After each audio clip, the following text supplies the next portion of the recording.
Series হাতছাড়া হওয়ার পর বাংলাদেশের তৃতীয় টি-20তে মাঠে নামার একটাই উদ্দেশ্য, হোয়াইট ওয়াশ এড়ানো।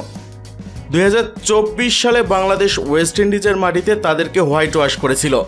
1 বছর পর সেই বদলা নেওয়ার অপেক্ষায় তারা। এক ম্যাচ হাতে রেখে সিরিজ নিশ্চিত করা ওয়েস্ট ইন্ডিজ নিশ্চিতভাবেই সুযোগটি হাতছাড়া করতে চাইবে না। আর মান বাঁচানোর মিশনে চট্টগ্রামের বীরশ্রেষ্ঠ শহীদ flight lieutenant Motiur Rahman cricket স্টেডিয়ামে 31 অক্টোবর সিরিজের দ্বিতীয় টি-20তে মাঠে নামবে বাংলাদেশ জাতীয় ক্রিকেট দল। খেলা শুরু হবে সন্ধ্যা 6টায়। বাংলাদেশ নিজেদের মাটিতে মুখ রক্ষা করতে পারবে কিনা সেটাই দেখার বিষয়। সেই উদ্দেশ্যে নিজেদের শেষ ম্যাচের জন্য 14 সদস্যের স্কোয়াড ঘোষণা করেছে বাংলাদেশের জাতীয় ক্রিকেট দল। স্কোয়াডে কোনো পরিবর্তন আসেনি। যেহেতু স্কোয়াডে কোনো পরিবর্তন নেই, তাই শেষ ম্যাচের জন্য একাদশ সাজাতে বাড়তি কোনো চমক দিতে হবে না টিম ম্যানেজমেন্টকে। আগের ওই 14 জনের মধ্য থেকে কেমন একাদশ গঠন করবে বাংলাদেশ, এটাই এখন বাংলাদেশ ক্রিকেটের সবচাইতে বড় আলোচনার বিষয়। কেননা মান রক্ষার এই ম্যাচের আগে বাংলাদেশের ব্যাটিং অর্ডারটাই এখন সবচেয়ে দুশ্চিন্তার জায়গা। মিডল অর্ডার ব্যাটসম্যানদের শিশুসুলভ ব্যাটিং অ্যাপ্রোচটাই সবচেয়ে বেশি ভোগাচ্ছে বাংলাদেশকে। প্রথম ম্যাচের পর লিটন দাস যেভাবে প্রকাশ্যে শামীম হোসেন পাটোয়ারির সমালোচনা করেছেন, তাতে একটা বিষয় স্পষ্ট ছিল, 5 নম্বরে পরিবর্তন আনতে চলেছে বাংলাদেশ। সেক্ষেত্রে শামীমকে একাদশের বাইরে চলে যেতে হবে আর যুক্ত হবেন জাকের আলী অনিক। দ্বিতীয় টি-20তে অনিক একাদশে যুক্ত হয়েছে ঠিক, কিন্তু শামীমও টিকেছিলেন একাদশে। শুধু ব্যাটিং অর্ডারে রদবদল এসেছিল। 5 নম্বরে জাকের আর 6-এ নেমে গিয়েছিলেন শামীম। আর তাই তো সর্বশেষ 4 টি-20তে দুর্দান্ত ফিনিশিং দেয়া কাজী নুরুল হাসান সোহানকে বাদ দেওয়া হয়।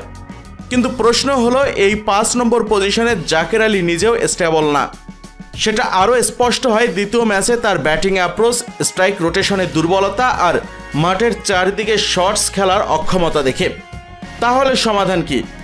যদি বর্তমান স্কোয়াডেই ভরসা রাখতে হয়, তাহলে সবচেয়ে সহজ সমাধান হচ্ছে অধিনায়ক লিটন দাসের নিজেরই 5 নম্বরে নেমে যাওয়া। ওয়ানডেতে তিনি এর আগে 5 নম্বরে খেলেছেনও। আর তিনি যে ঘরানার ব্যাটসম্যান, সেখানে 5 নম্বরের জন্য মানানসই হতে পারেন।